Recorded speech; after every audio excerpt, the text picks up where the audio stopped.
6, we're back again. Kristi and Katie, your crime time friends. Stories, justice, laughs collide. True Crime Squad, come join the ride. Grab the clues, let's take a stand. For victims' voices, hand in hand. True Crime Squad, it's time to shine. Season 6, your turn, your time. True Crime Squad, where justice meets hilarity. Hey everybody, welcome to the True Crime Squad. I'm Kristi Brower, here with my sister, co-host, and partner in crime, Katie Weaver. Hey Katie. How's it going? Well, it's going well. How are you? I am so good. I've spent the entire weekend in the glass room and Nice. finally got to put things in the kiln and turn it on this morning, and I'm so excited. We'll see. I That's did butterfly exciting. bookends that are so pretty. Ooh. Oh, I hope they fire as well as I hope they do. Oh, that sounds really fun. Really pretty. And then I did some voodoo dolls that are super, super cute. We'll see how they melt together. And then a Oh, that'll be plate, a fun. big 12-inch plate with orange flowers on it that is just, Ooh. please let it all work out. Right. And then I cut Right. everything for a moon. It's like a crescent moon with a star that hangs from it. Bookends too, but they're going to have to go in Ooh. a different cycle because they're a full fuse. But anyway, just exciting stuff. Exciting for me. I'm a glass dork. Sounds like it. So this morning I knew because I had everything all cut and ground and, designed and cut and ground and all the hard stuff done. Knowing today I just got to sit down and do the assembly and turn on the kiln. That's Christmas. So Right? No kidding. yeah, Carolyn I says those promise I'll sound show. wonderful. She says she has a bookend collection. Wonderful. Well, you Well, might Carolyn, be adding to your collection. yeah, I hope that you love these guys. I'm really excited to see how they all turn out. So anyway, that's all. And then I've been How thinking cool. about, you guys, this is the dorkiest thing in the world. I'm kind of thinking about putting a piece into our county fair. I have never done something like That's that before. dorky. I think that's a great idea. Why am I doing that? But I kind of want to. So Well, if you want to, that's why you're doing it. I have a big trout slump mold that's like 20 inches long. It's really cool. So I have it all designed, but now I have to figure out how to use my laser cutter because I'm going to need some help from that to make it happen, to do the thing I want to do. So now I'm going to have to stop with glass and pottery for a minute and figure out the laser ordeal. So that's where my brain is right now. That's pretty cool. I think that sounds really exciting. Yeah, I'm excited. I can't wait to share what I come up with. Yeah. Well, I wanted to say thank you to Lady Frances, who is listening while giving plasma in Colorado. You may or may not know this, Lady Frances, but I am a plasma recipient. I get plasma every 28 days and will, weirdly, for the rest of my life. So Yeah. thank you for giving plasma and anyone else who does, because Yeah. you really help out people like me who need that med. Plasma is absolutely imperative for some people. Yes. Yeah. Yes, it is. Rhonda and I were camped at a friend's family's campground over the weekend. We had a great time, and there was a sign. There were actually two of these signs that I thought, well, if you've ever wondered what it's like to live in Idaho, this is what it's like. No guns around shelter. Yes, this is a campground with a couple of different shelters and like a lodge building, and there are signs in two places letting people know. Now remember, this is a campground that is only used by a family, owned and used by a, like a big extended family. You know how we've talked about how we have these huge extended families like that. But this is not for just strangers showing up to your campground. It is for your relatives. No guns around shelter.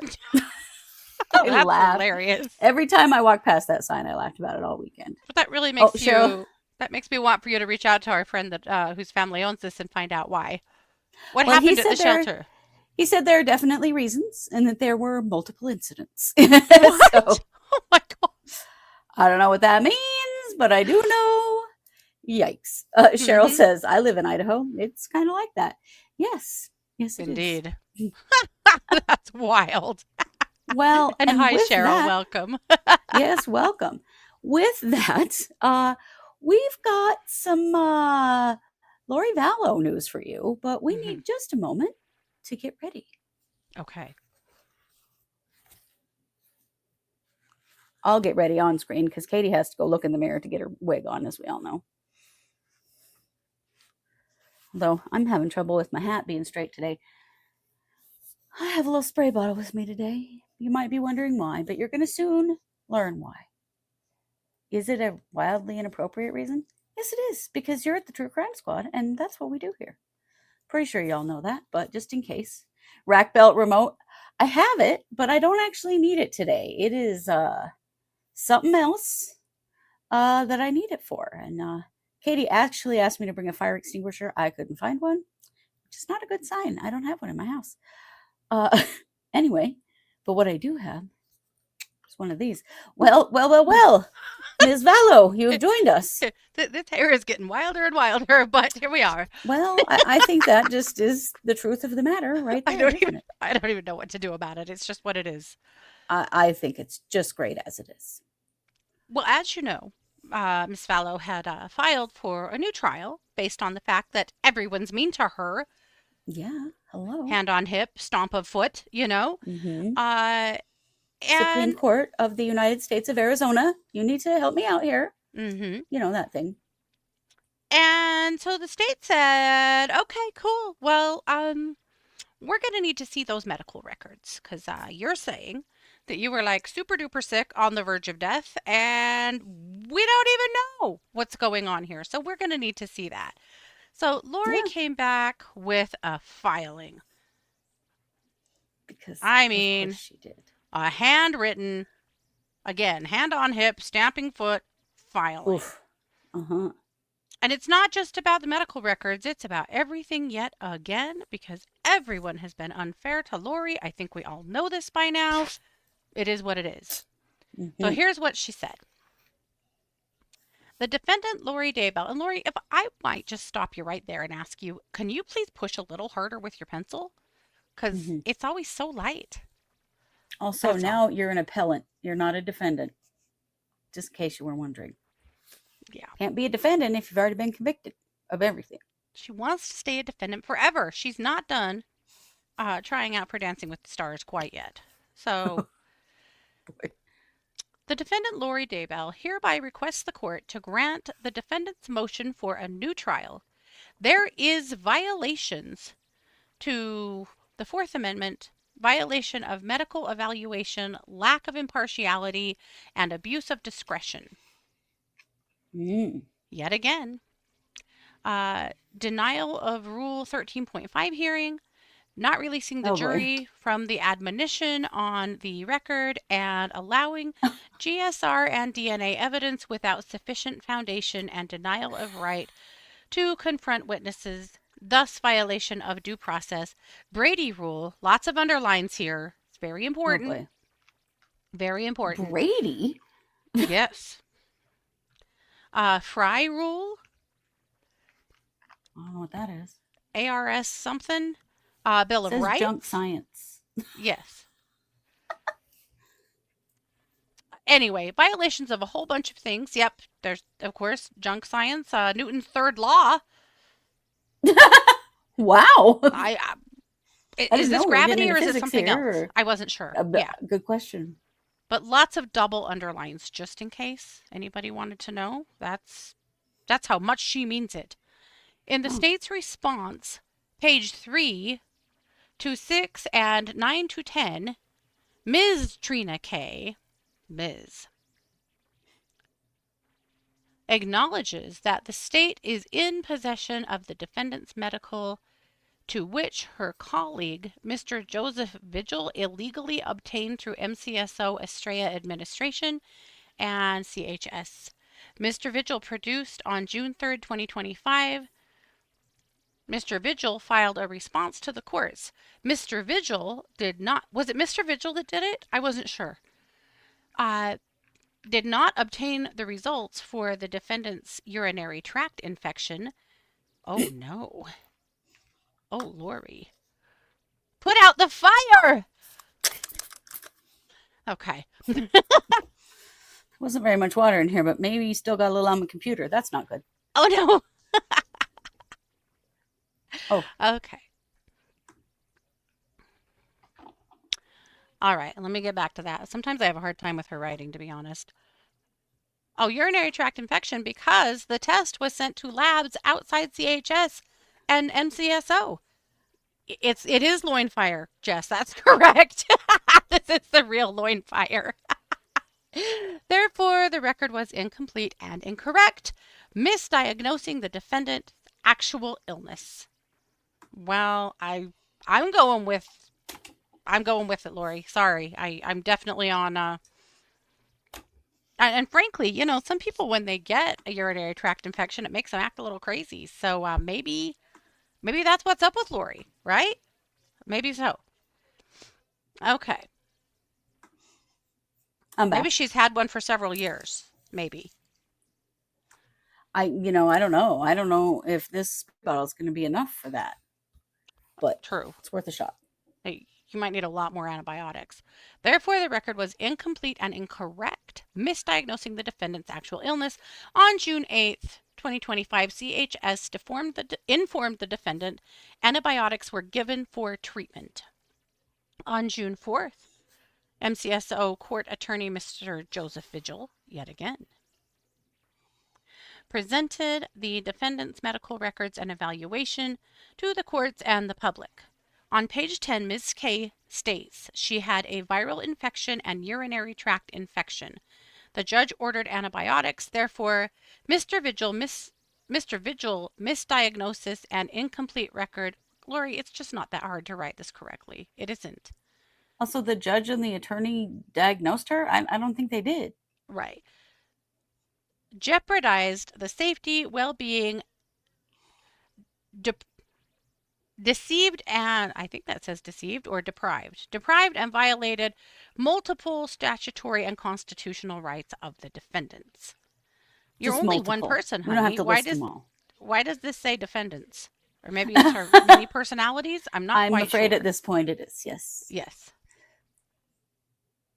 Mr. Vigil is not CHS. Civil attorney. Don't know what that means. Ms. Kimberly Chamberlain is, because Mr. Vigil and Ms. K adamant to obtaining. Like, really, Lori, what the hell were you doing when you wrote this? Is she getting into some of the toilet wine in the jail, or? She might be, yeah. Obtaining the defendant's medical records from MCSO, Estrella Administration, which MCSO admin gained through CHS bypassing Ms. Charlton, who legally represents CHS and is obligated to obtain a comment waiver. Is that what that word says? Lori, that's not spelled right. I'm sorry, but it's not. Waiver, in order to privilege patient physician records, holds Mr. Vigil, Ms. K, the courts, MCSO, Estrella Administration, and CHS in multiple violations. The discovery conflicts with the Bill of Rights. Why does she think any of this entitles her to a new trial? But anyway. I have no idea. Also, right, and Jess just said this, and I was thinking the same thing. The judge completed an order so she could get treatment because she was complaining she wasn't getting treatment. Now she's pissed that she got treatment for the illness that she actually had and not whatever the hell she was trying to pretend she had. Yeah. COVID, chlamydia? I don't know. Something like that. The discovery conflicts with the Bill of Rights in a direct manner. Then due process is the superior right. USCA Constitutional Amendment 6, the information sought includes information to which she is entitled as a matter of due process. The state and Mr. Vigil failed to produce the court for an in-camera review. What is she even talking about? An in-camera review of what? Mr. Vigil, on June 4th, 2025, read the defendant's medical records to the courts, to which the public had access to obtain the results. The courts did not seal until later. Physician-patient privilege cannot be compelled. A patient can only waive in writing or by consent or by court order. The disclosure of medical records violates the defendant's right for confrontation clause, Amendment 6, and HIPAA. I guess, but honey, the only reason anybody had to look at your medical records is because you asked them to. What the hell? Right. You can't bring this up and then just, as usual, it just needs to be her word, guys. We should all just believe in her. Get in the boat. Get in the boat. Not Mis- read what the actual medical people said. Yeah. Mr. Vigil apparently is someone who works in Trina K's office. But he's not a criminal attorney or a something attorney. He's only a civil attorney. Lori, that Well, doesn't... I think he represents the MCSO. Oh, okay. That may That's be what right. it sounded like to me. Okay. He was there representing the jail. Yes. The court abused its discretion by allowing disclosure of the medical records and forcing the defendant to an evaluation. Forcing? You were in court crying that you weren't getting medical care. Right. You were bitching because you wanted it. We've all seen that. Oh, my God. The Bill of Rights must yield for the federal and state constitutions mandate for due process. UCSA Constitutional Amendment 6 and Brady violation. What Brady violation? Brady violation. For the love. The state fails to produce justification of lack of impartiality. The defendant has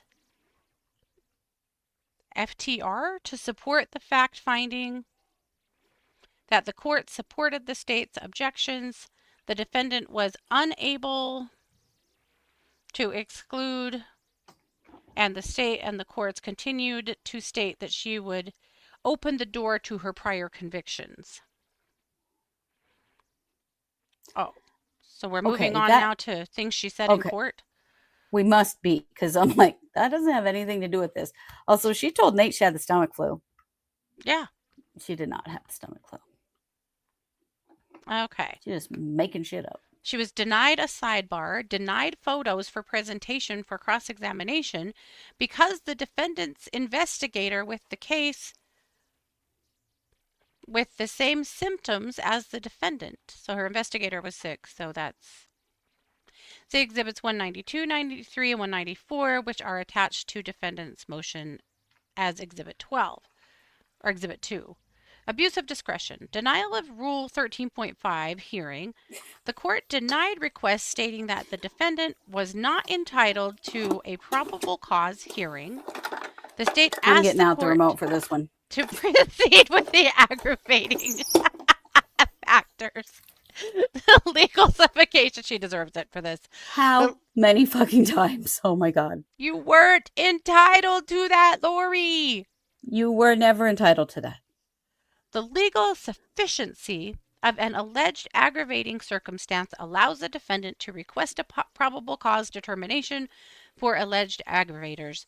The right to double jeopardy protection from subsequent prosecution on an original charge. Some rules of something. I'm going to skip all of that. It's all bullshit anyway. Oh, someone posted the Newton's third law, which is every action has an equal and opposite reaction. What the hell does that have to do with anything? What are you talking about, Lori? The court abused its discretion for late disclosure. Rule 15.7, Tammy Lachik's testimony, back to that. Because Ms. Lachik refused to testify during the trial, the court allowed to present hearsay from Ms. Lachik's, from colleagues Detective Pillar. Detective Pillar was there, and he did not testify on behalf of Lachik. He testified on what he witnessed. Right. Also, did she refuse to testify, or was this just a choice made? Because I've not heard that really knows for sure that she refused.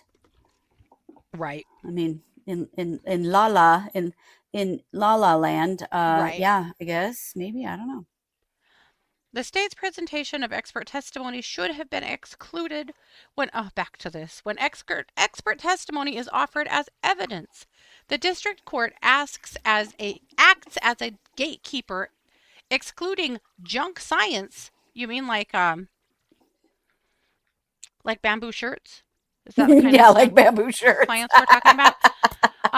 That's not meet standards of reliability, as experts' testimony may properly be excluded if there is too great of an analytical gap between data and opinions. Oh, for the love of God. She's just making words up or picking words out of things that don't mean what she thinks they mean. That makes no sense. Through expert testimony, probable cause will not be established, but mere guesses and conjecture. I mean, that would be fine, except for that the person that she's talking about that testified brought all kinds of facts. It wasn't guesses and conjecture at all. No, it wasn't. They had plenty to back up their testimony. What the hell? Now she's quoting some other case that somebody sent her some information on. I swear to God, you guys, I just cannot get over the thought that Mark Means is communicating with her. I think that's a valid. Someone is bringing her all of this nonsense with their hair on fire and her hair on fire, and it just has a certain because it's not her team now. Yeah, I mean, they're not representing her now. She'll have an appellate attorney. Well, I guess maybe they still are until sentencing. But I seriously doubt they're weighing in on this. I really don't think so. This is coming from somebody else. I mean, could it be coming from her dad? He likes to represent himself in court and is a sovereign citizen kind of guy and stuff. So it could be, but I just wonder where all this is coming from. It has a vibe, you know? By allowing the GSR and DNA evidence without sufficient foundation and the denial of rights to confront witness Ms. Lashik on July 3rd, 2025, in the middle of trial, indicated she would not be testifying, the defendant objected to two forensic scientists testifying about the analysis that the completed, I don't know that word, based on the week conducted by Malachik. By Ms. Lachik. Sorry, Ms. Lachik. Malachik. That sounded like, I don't know. I can't even read most of this, to be honest. But basically she's saying that they shouldn't have used any of the GSR or DNA evidence from the Jeep because Tammy Lachik is the one that gathered it and she didn't testify. The problem she's got is that the other detective was there. There were 3 detectives there, and the others did testify. There's just no foundation for this at all. No. But it's part of the reason why I'm suspicious about Mark Means or another attorney, because asking for foundation constantly is something that we've seen. Right. But that was her objection all the way through that testimony during the trial too. Yeah. And the judge was like, yep. And because there's all kinds of foundation, that's crazy. Yeah. Yep. On page 8 of the state's response to motion for a new trial, Detective Pillar, case agent, observed Ms. Lachik collect the GSR and DNA swab testing, establishing a mere guess and conjecture. What? He was literally there. He watched. Literally there. Yep. His testimony on behalf of Ms. Lachik, it was never on behalf of Ms. Lachik. It was what he witnessed. They were very careful about that. Right. Should have been excluded by analytical gap. Somebody, Jess, what does analytical gap mean in real life? All right. Is that a thing? Does anyone know what that means in real life? Someone says that Lori has a real analytical gap. She does. Yes. Right. Between data and opinion. Junk science. What the hell are you talking about? Junk science. The court abused discretion by failing to inform the jury on the record and in front of the parties that they were released from admonition. This alone supports the defendant's motion for a new trial. The legal rules governing the I don't know what that word is, of a case, admonition, which tends to be cautionary statements regarding the jury conduct, such as statements requiring the jury to disregard certain testimony, James v. Kentucky. That is how trials work, yes. Reversed rewarded admonition violations. In the state's response to Ms. Trina Kay, avoids address the courts. Again, why is she writing like this? It is so weird. It's like You're missing a Timu lot of ChatGPT. words. Jess says she's saying their opinion isn't valid because it's not reliable or widely accepted in that field. Oh, for God's sakes. That's not the case at all. We're talking about the GSR. Yeah. What? Trina K avoids address the court's abuse of discretion and violation of admonition. Ms. K filed to correct with the courts. In the state's response to Ms. Trina K, avoids address the court's abuse of discretion violation. Okay. Conclusion. Based on the abuse, fault finding of the state has failed to actual facts to support their claim. The state lacks justification in all of the above. The defendant requests for a motion for a new trial should be granted based on bias, prejudice, abuse of discretion, and most importantly, the violation of admonition, which the state is desperately avoiding. Desperately. What? Desperately. What? Oh my God. Okay, Desperately. that's it. What an idiot. I mean, really, Lori, did you even Desperately read through this at all? avoiding? She has tried to bait Trina K over and over and over, and it just doesn't work because No. Trina's a lot smarter than her. That's the problem. Lori's getting super outsmarted by Trina K. Not even her, oh boy, that was not. Yeah, not even her Shih Tzu ponytail is as smart as Trina K. So there you go. So that's what Lori said. Oh, listen to this. Jess said she cited Fry, but I just looked and Arizona doesn't use Fry analysis anymore for experts. They had adopted Daubert in 2012. And she listed both. Yeah. Because she doesn't know what the hell she's talking about. And because she's getting information from someone else. Yeah. Okay. Here's a minute entry from the judge. This court is in receipt and considered the state's request to file a response to motion for a new trial under seal because, again, they do, it does include medical information. So they allowed that. And then the judge said, the court has received and reviewed the state's motion for defendant's correctional health services record. The defendant put her medical condition at issue by claiming she was too sick to proceed with trial, contrary to the court's findings that there was no objective medical evidence to support the defendant's claim that she was medically unable to proceed to trial. The defendant also interjected a specific diagnosis into some of her pleadings, for which there was no evidence other than the defendant's statements. Trust me, bro, I would never tell a lie. By peppering various pleadings with her alleged illness and medical diagnosis, as well as references to her illness, she also disclosed otherwise protected information to third parties and the public, thereby partially waiving patient medical professional privileges. Over the defendant's objection, it is so ordered granting the state's motion and directing Correctional Health Services to disclose the state's copies of the defendant's medical records for all services, assessments, testing, and treatment provided to the defendant limited to the time period of May 30th, 2025 and no later than June 13th, 2025.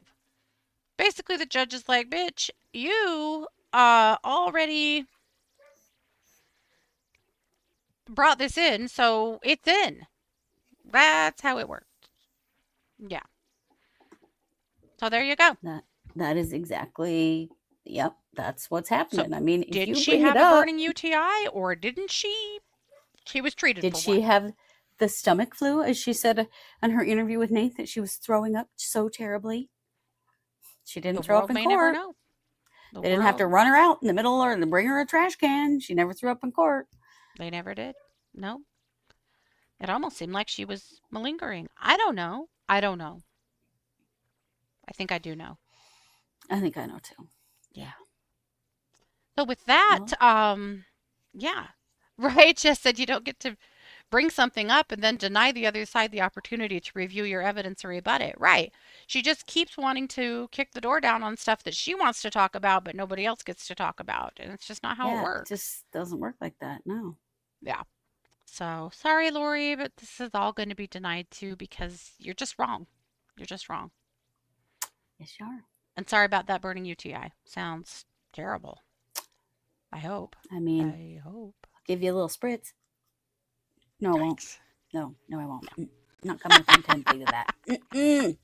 Well, with that, I'm just going to kick it back over to you for our Utah is not okay segment.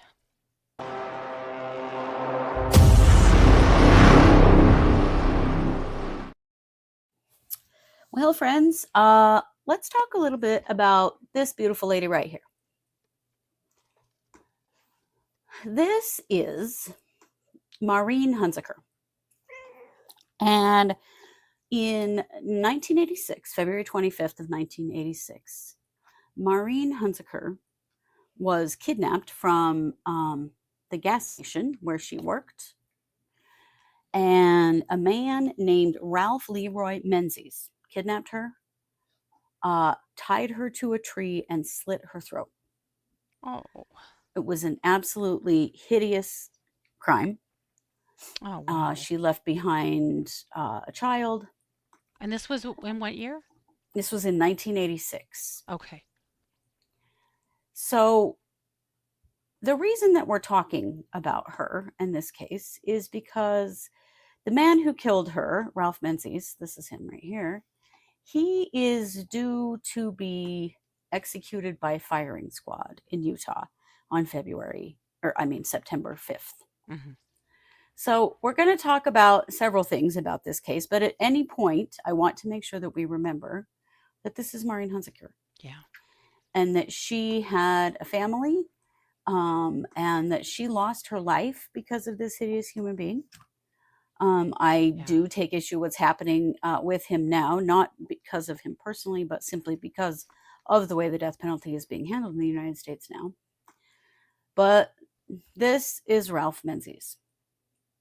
Now, if you think Ralph Menzies is scary now, let me tell you about what he was doing up to the time that he murdered Maureen Hunziker. He was convicted for the first time in 1976 of an aggravated robbery and sentenced to a term of 5 years in prison. Okay. 2 years later, in 1978, he and another prisoner escaped from the Utah State Prison. Oof. While out, he robbed and shot a taxi driver with a shotgun, and eventually went to trial and was caught, because he was on the run from prison at the time. That case was actually declared a mistrial because the jury deadlocked on the verdict in October of 1978. Wow.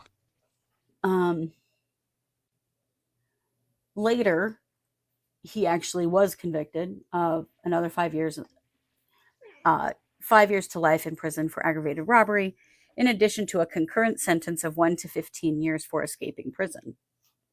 Right?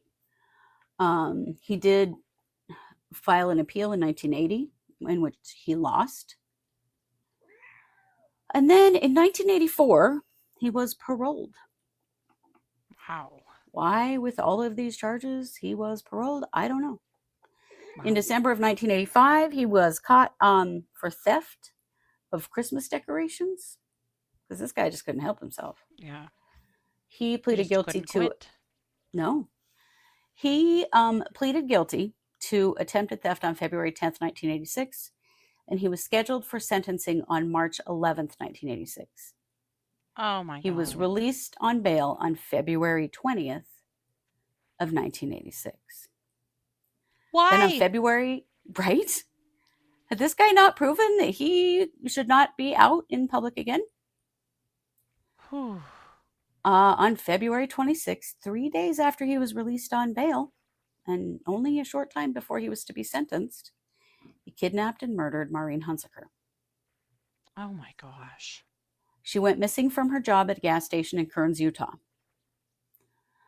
During the evening, her husband called her, but she didn't answer the phone. Jim came to her workplace to talk to her. She wasn't there. He found her purse and $116 from the cash register. So she and the money were missing. Her purse was still there. Mm-hmm. Around 11:05 p.m., Jim got a phone call from Maureen, and she sounded upset and scared. She told her husband that she was kidnapped by someone who wanted to rob her, and told her husband that she would be released soon.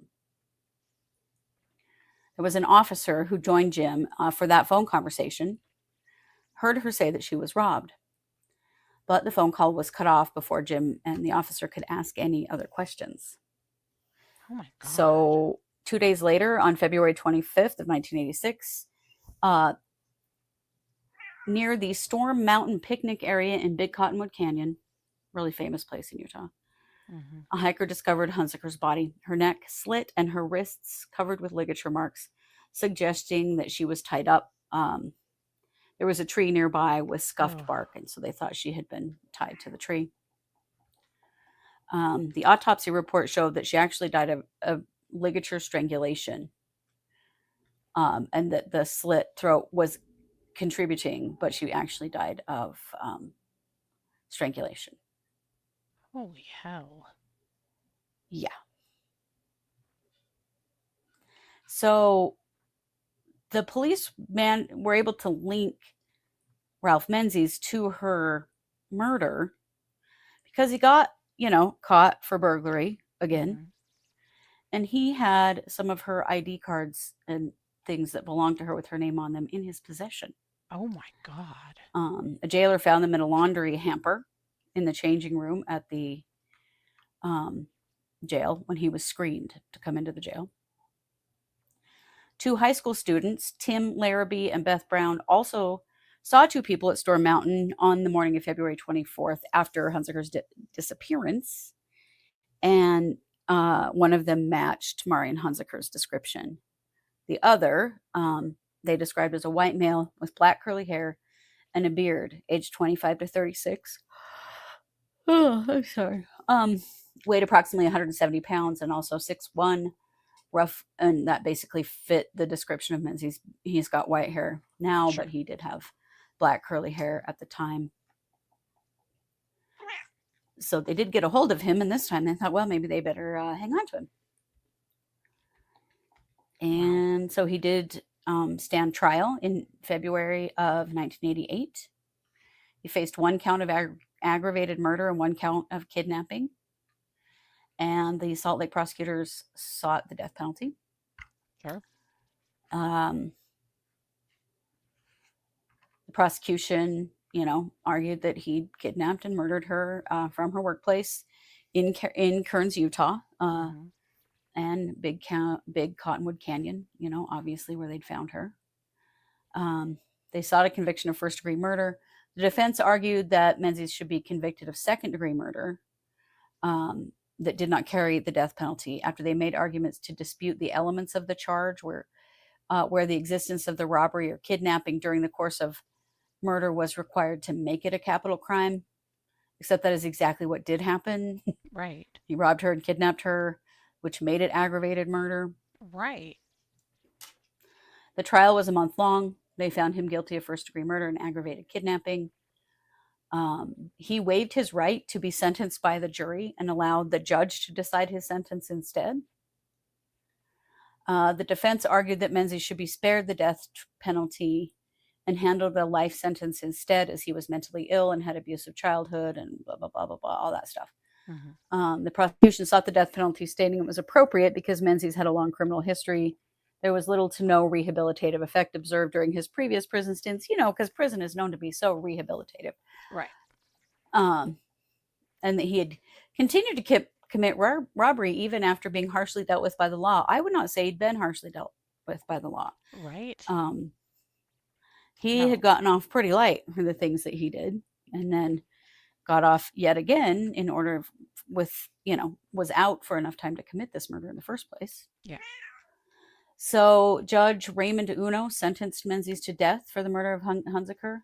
At the sentencing hearing, Menzies chose death by firing squad as the method of his execution. At the time, he had the choice between lethal injection and firing squad. That was the law in Utah until 2004, when they made lethal injection their primary form of execution. Right. but he had, been given the choice. And so he made that. He actually had an execution date that was scheduled for May 20th of 1988, but it was stayed pending mandatory review by the Supreme Court because, of course, you know how these things go. Yeah. Forever. So it's been going on forever since then. Well, right. I mean, his crime was nearly 40 years ago. Right. Here's the problem with Hunziker. Not Hunziker. I'm sorry. Menzies. Menzies has Alzheimer's and was found to be maybe kind of competent a year ago. Well, right, that you could choose. Some states have allowed it, and they had the firing squad and the and lethal injection at the time, so they were given the right. Idaho used to give the right to choose as well, but now it's just firing squad all the way. Mm-hmm. The problem is this dude is now 67 years old and he has Alzheimer's. When he was evaluated last year, it was found that he was in fact impaired, but not impaired to the point of being incompetent. Now they've waited a whole another year to do this execution.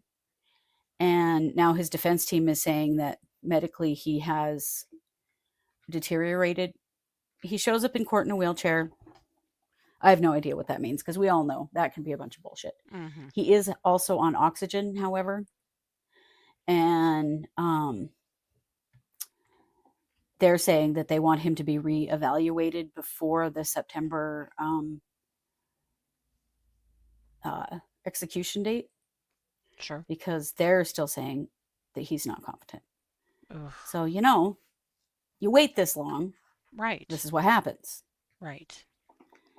And as much as this guy is a terrible person and did horrible shit, I still don't think that using the firing squad to execute an old man with Alzheimer's is the right way for our society to function. Agree. So Agree. we'll He's see. already in prison forever. He's never getting out. He's not. Why do this now? Right. Well, and Utah has not had a firing squad execution in 15 years.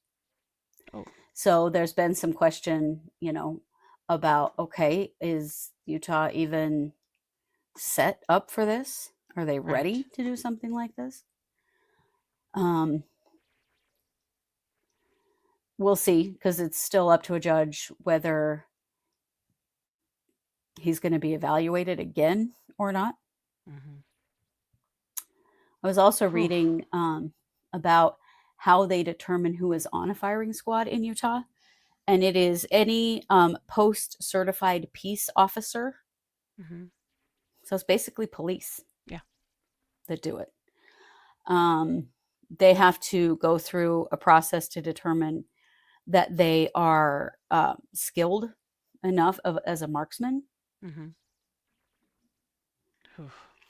And they are going to do it in the same room that they do lethal injections in. Really? Which I found interesting, as Idaho is building $1 million facility to do firing squad. I can't believe we're even talking about doing firing squad. It's hideous to me that we're going to do that. Holy cow. At all. They're working on choosing their firing squad members. But I thought this was interesting because this maybe will give us some idea of what it's going to be like here in Idaho. Some things that they expect from people on a firing squad. Proficiency must be shown by firing a 30 caliber weapon at a minimum of 21 feet, accurately hitting the target of the same dimension as that which will be attached to the condemned. They just put a target over his heart. If they don't hit the target with one round, they are disqualified. So there are 5 weapons used for execution. 4 will be loaded with 2 live rounds, while 1 will be loaded with 2 blank rounds. The people firing the guns will not know who has what gun. State officials keep the shooters' identities secret. It sounds to me like they can seek them out, or they can volunteer as well to be tested. Jesus. I know. What kind of lottery from hell do you win if you get to be on the firing squad? Right. It's really disgusting. It's messed up. So it's a 5-person execution team. There will be 2 alternates in case someone backs out at the last minute and says, I'm not doing it. So there will be alternates to take their place. There also has to be a captain of the firing squad. They have to have 3 rehearsals before carrying out the actual execution. Rehearsals? Yeah, where they practice. Oh my gosh. A designated execution team member will start a stopwatch once the first volley has been fired. If after the first rounds are fired, the death row inmate appears to be unconscious, the protocol requires the warden to wait a maximum of 3 minutes after the volley and then call for the physician to check the vital signs of the condemned. If after a maximum of 10 minutes from the first volley, the inmate is unconscious but alive, the warden shall direct the physician to make a final check on the condemned's vital signs. If the inmate is found to still be alive, the protocol directs the executive director or a designee to order the firing squad team leader to ready the team for a second volley. Oh my God. If after the first round of bullets, the inmate is obviously conscious, the protocol requires the executive director to instruct the firing squad team leader to immediately prepare the weapons to fire again. Oh my The protocols for those procedures to be repeated until no vital signs are detected and the physician certifies death.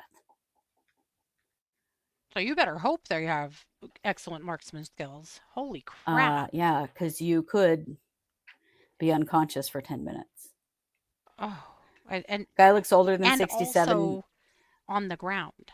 So at that point, the little target on the chest, all bets are off. Well, no, he's tied to the chair. So he will be sitting up. He would be slumped. Got it. Okay. He would be slumped, but he's tied into a chair so that they can shoot him in the heart, I guess. That's where they put a target over his heart. Yeah. Holy Lord. That is horrifying. Right? It is horrific. Right? Natasha says, what sicko would want to participate in this? Right? Who would? Yeah. Is this witnessed by the victim's family? Good question. I mean, usually if they want to be there, they can be. They can be. The victim's son is pleased with this, wants this to go forward. And he has every right to his opinion. Sure. But what kind of society are we living in? Right. That this is what we want state-sanctioned murder to be. Right? I thought that too, Kristi. What kind of doctor is okay with letting someone be unconscious but not dead for 10 minutes without helping them? Right. What about cruel and unusual punishment? All of it. It's pretty disgusting to just makes me read sick. What the process is horrifying. Yeah. So we'll see. I mean, we're still a ways out on this. September 5th. He could have another competency evaluation. We'll see if that'll be allowed or not, or, what will happen here. Yeah. But, I mean, there is no good answer to this, No. She was murdered almost 40 years ago. Yeah. Yeah. And he deserves punishment. He deserves to be in prison for the rest of his life. Of course, society definitely does not want this guy. And some of you guys were mentioning that 67 seems kind of young for Alzheimer's. If he has had a lifetime of mental illness, it isn't. It really isn't, no. And there's, he's been evaluated multiple times, and there have been questions about competency all along, which is why this has taken so long. That's what happens with these guys. That's why in Idaho we have Thomas Creech and Gerald Pizzuto that have been in prison for almost 50 years. And have never been executed because there have been competency questions. And it's like, the older you get less competent, not more. Yep. Especially when you've lived in prison your entire life and your health is poor. And I don't know. Right? Wow. It seems like a clear violation of the Hippocratic Oath. It does. Right, It, for it, sure. it does. Well, and right, Gran, bad prison food will destroy the mind and body. Bad prison food, lack of yeah, lack of Yeah. fresh air, lack of good sleep, lack of lots of things that you just don't Right. really get in prison. And I mean, this guy was pretty obviously not right from the beginning, because Oh, definitely. he Yeah. could not stop committing crimes and committing violent crimes. Yeah. I just continue to question, is this the way we want to live Yeah. as Americans? Ugh. Right. And if he'd had any substance abuse, that can hasten it. Agreed. And depending on the type of mental illness, if he had any kind of a psychotic disorder, Right. dementia is very common. Yeah. Yep. Really interesting. Wow. Well, it'll be Yeah. interesting to see what happens moving forward, but awful. It will. Of course, all the love to Maureen Hunziker's family. We're certainly not Absolutely. in any way minimizing her murder. No, no, not at all. Just have a lot of questions Yeah, about what's happening in our legal system. for sure. So we will keep you posted on that and see what Yeah. happens in Utah, what's decided Yeah. about his execution. Don't know what's going to happen yet. And, I think Idaho is gearing up to test this out on somebody as soon as our facility is built. Oh, I'm sure Thomas that's true. Creech. I don't know if they're going to try again on Thomas Creech where they failed last time, or if they'll try on Gerald Pizzuto, if they'll actually get a death warrant that will stand for him. I do not know, because It wouldn't his surprise me if they don't issues do are them both competency really as well. close together. Yeah. Well, yeah, Right. for sure that. Yeah. Right, Jen, the guy that killed that lady is long gone. Yeah. Oh, yeah. He is.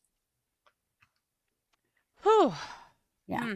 So pretty wild. Really makes me sick to my stomach to read all of that Yes. about how this is set up and practiced, and that this is done intentionally, and that there are people, they can't make anyone do it. So it is only people who are willing that Yep. will participate in this firing squad. And being Mhm. willing to participate in a firing squad really makes me question Right. who you are as a person. It's terrifying. Hmm. That's the problem with the death penalty. One of many is it turns people into killers, whether that is the intention for it to or not. It does. Yeah. It's a trauma to society that we've already had a lot of trauma. Well, and if you are a person who is okay with this, what does that say about you? Yeah. I'm just not sure. I know. And there's some cases that come up that there's a part of me that goes, okay, yeah, fine, death penalty. But on the flip side of it, is it the best thing for society? It isn't. Is it the best thing financially for any state? It actually is not. Not at all. No, it's extremely expensive. Yep. Yeah. Right, Joelle, the participants may just really believe it's the right thing, and they may feel very differently after doing it. Yeah. Yeah. The son of the last man to be executed by the firing squad in Utah has come out publicly to say what an incredibly traumatic experience it was to witness his execution, and that he is fully anti-death penalty now and advocating that this should not be done to any human being. Yeah. So interesting. Yeah. That's the problem. Yep. The trauma that it causes for everyone. Ugh. Yeah. It's all terrible. It's all terrible. It is, every bit of it. So Yep. food for thought, as always. I think it's something, because it's uncomfortable and because it doesn't have any good answers, I think it's something we have to be thinking about. Yeah. And just being aware of as citizens of the world. Mm-hmm. Because if not, then a small group of people make all of these decisions for us. Right. And I don't think that's a good thing. No. So it's always worth looking into. What are your state's laws around the death penalty? Are you in a death penalty state? If so, what are their rules? Yeah. Yeah. Right, Jess. I think that's true. Just as I imagine a lot of it is, they think it'll bring peace to the victims, to the victim and their family, but it doesn't. It really doesn't. Oh, it just 'Cause it creates doesn't- more drama. It doesn't bring anybody back. Yeah. Yeah. And Absolutely. as in with this case, it drags out their punishment for 30, 40, 50 years. That families, it becomes so very much a part of their daily life. I hate what this does to victims' families. This is Yeah. why I was relieved that Brian Koberger pled guilty, because Right. nobody will have to go through this for the next 30, 40, 50 years with him. No. It's Once he's just done sentenced, he goes away forever and it's done. and can't appeal. And in the long run, Yeah. it is better. Yeah.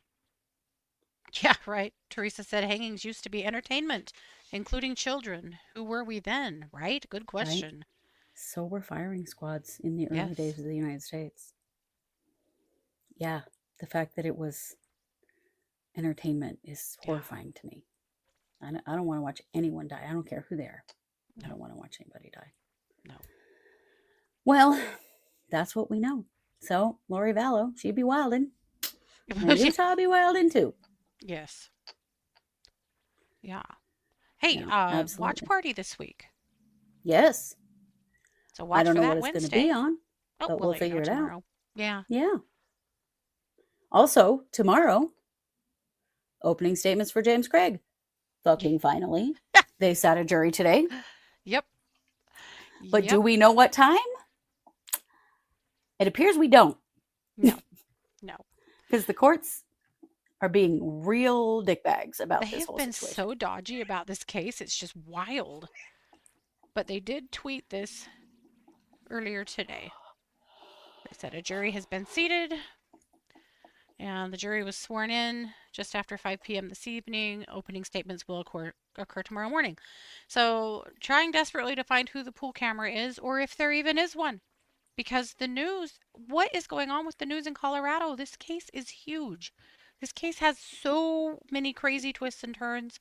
This is a case that should have all the attention, and it just doesn't, which is so weird. So Yeah. if we can stream it, if it exists, we will stream it over at True Crime Trials, True Crime Squad Trials on YouTube. So And we'll post the link to that over in our Discord as soon as we know. Yep. Because we certainly want to stream it. It's just a matter of when. Oh, it'll be tomorrow morning. Oh, well, how convenient. In the morning. The hell does that mean? What time? Who is the pool camera? Yeah. Yeah. Crazy. I'm hoping it's that Fox 31 Denver. They seem to be covering it pretty heavily. Yes. So I'm hoping it's them. I don't know. I guess we'll see. We'll keep watching. Yes. We'll let you know what we learn. Yes. Yes, we will. So, you know it. We are the True Crime Squad. Thanks for being here. Take care.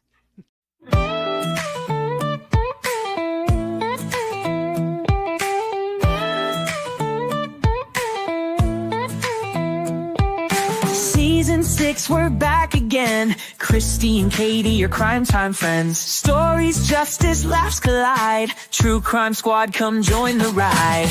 Grab the clues, let's take a stand. For victims' voices, hand in hand. True Crime Squad, it's time to shine. Season 6, your turn, your time. True Crime Squad, where justice meets hilarity.